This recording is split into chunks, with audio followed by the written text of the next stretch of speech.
係咁呢條片係講下，即係我今日有條片就講咗呢個美國點樣大刀闊斧 cut 政府開支啊！首先我都係好贊成 cut 政府開支嘅，我啲嘢咧是其是非其非嘅。不過 Elon Musk 嗰種 cut 法咧，我係歎為觀止。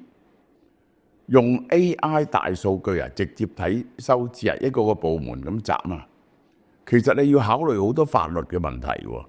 同埋嗰個政府能唔能夠繼續運作嘅問題啊？咁但係呢度唔係講呢個問題，佢哋就大幅度減啦。香港嘅情況係點呢？嗱，我就由嗰度諗到香港。香港今年大概係1800億赤字度啦。過去3、4年香港夾埋7000幾億赤字，其實如果減埋負債咧，香港嘅盈餘咧已經冇乜幾多。最唔明嘅就係呢個特區政府係坐喺度喐都唔喐。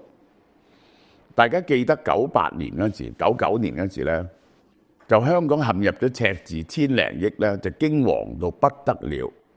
梁錦松咧就立即出嚟 cut 所有嘅支出嘅，呢個係公務員減薪，廢除咗新請嘅公務員嘅長俸制度啊！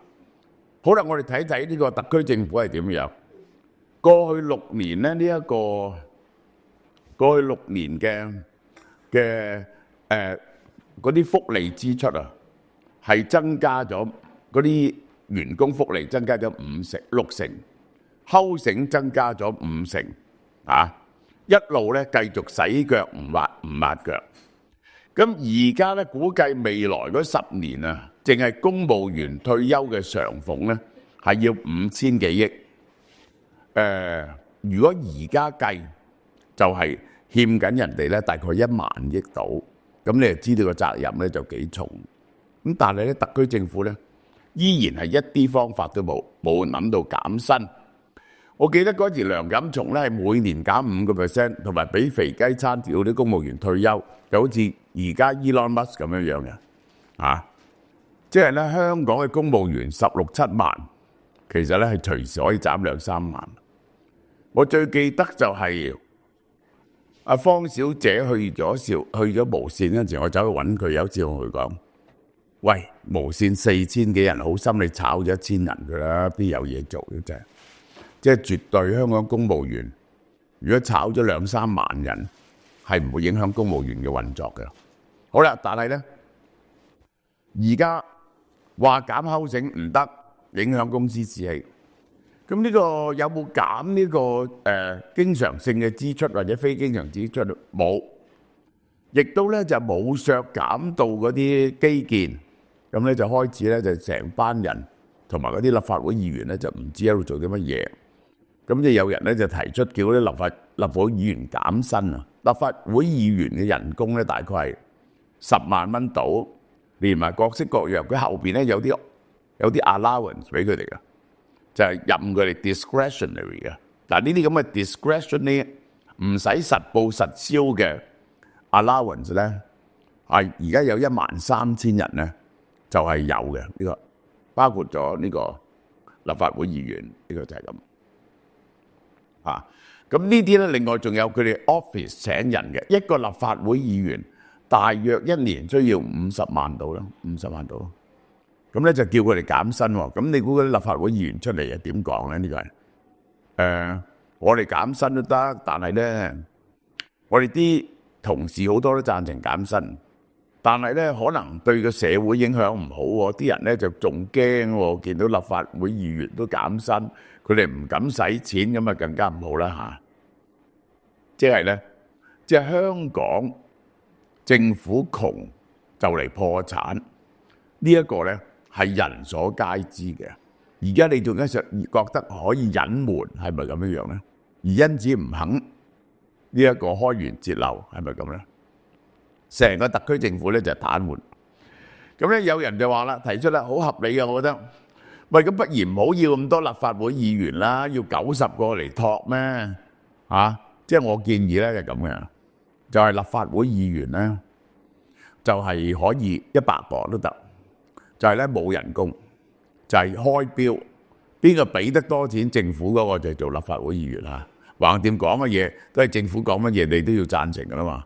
咁反而咧問佢收錢咧就啱嘅，呢個就係呢個咧係完全嘥氣啊！呢個特區政府係完全我未曾見過面臨財政問題咁嚴峻，而且來日大難，依然係毫無方寸啊！咁就係我順便講埋咧，兩間大行摩通係警告新世界可能破產。如果新世界破產咧，就大鑊啦，佢話，因為新世界一破產咧，佢有1000幾億嘅債務，就變咗係嗰啲銀行要 write off 啊！啲銀行一要 write off 嗰刻咧，同埋新世界嗰啲樓盤要大掟出嚟啊！估計香港嗰個整體嘅房市會再跌7-8%嘅，同埋幾間嗰啲大地產商都會受傷嘅。尤其是係 commercial property 方面 ，commercial property 咧，我同大家計過咧條數咧就係14% of 香港嘅總嘅貸款咁咧就係如果要 write off 30-40% 咧，咁呢個就係香港啲銀行就係要 write off幾千億嘅壞帳，咁就頭6大銀行咧都係重傷嘅。好啦，咁呢一個香港嗰個而家呢個赤字你一定要明白係一個結構性嘅赤字。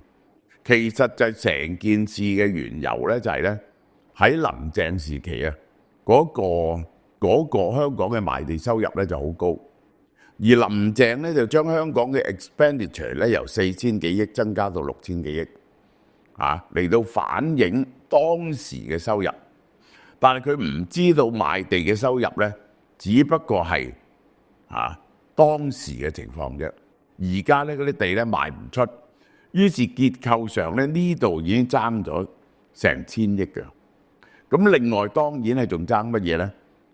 仲爭一條數，就係當時嗰啲印花稅。嗰啲樓價起嗰陣時咧，你有啲辣椒咧，嗰啲印花稅嘅收入咧係有幾百億。咁就當然同時嗰個利得稅亦都係增加唔到啦，呢個就係咁而個支出都係咁增加。即係當你見到呢個特區政府嘅情況係完全係冇一個統治嘅意志。即係我唔知道點解北京咧照計特區政府睇唔到咧，北京都應該睇到，就一定要責令咧呢個特區政府作出呢個啲，你要起碼有個計劃點樣去挽救嘛咁就係冇嘅，坐喺度等死嘅。仲有我嘅英雄《西方日報》咧終於應驗咗我1998年講嘅嘢啦。老董將個小型嘅文化項目擴大到成個西九龍。大家揾翻我嗰時新城講嘅嘢，我呢個計劃一定仆街嘅。香港做呢啲咁嘅文化嘢，邊有人睇啫？大家知唔知一個博物館點解會有人睇咧？佢係要有鎮山之寶，啲人咧就集中嚟睇嗰樣嘢嘅啫，真係咁你去呢個羅浮宮咧就睇蒙羅麗莎去呢個台北故宮博物館咧就睇嗰3樣嘢。就係嗰個豬肉、嗰個翡翠白菜同埋個毛公鼎。你冇一樣鎮山之寶咧，你係絕對吸引唔到人睇。而香港嘅博物館有乜嘢可以吸引人睇咧？結果咧，舊年嗰個收入跌咗30%，西九坐喺度蝕10億，不但止成笪地用咗咁多地，斗零都收唔到，俾咗400幾億嚟到起，然後每年仲要蝕10億。西方日報話執咗佢好過啦，將佢改咗做寫字樓啦，租俾人啦，不過改咗寫字樓都係仆街噶啦。好，呢段講到呢度。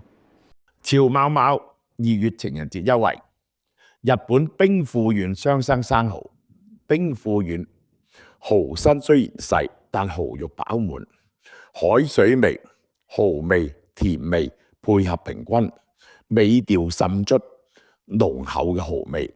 日本直接飛過嚟嚇，新鮮十足。每盒200克，原價99蚊都好搶手。而家情人節優惠價，噔噔噔噔，58蚊。優惠2，法國波爾多紅酒靚酒區，比頓山莊紅酒200年歷史嚇。呢一個2018嘅混合葡萄紅酒係赤霞珠同品麗珠兩種葡萄同主葡萄梅洛做成嘅，呈現紅寶石嘅顏色，香氣成熟嘅水果味，同埋烤橡木桶嘅幽香，口感豐富，入口有黑加侖子、布冧、黑朱古力嘅味道。原價728蚊，而家258蚊，只限一批啫。潮貓貓門市集網上特級優惠價由即日起到2月28號售完即止，數量有限，仲唔快啲入貨？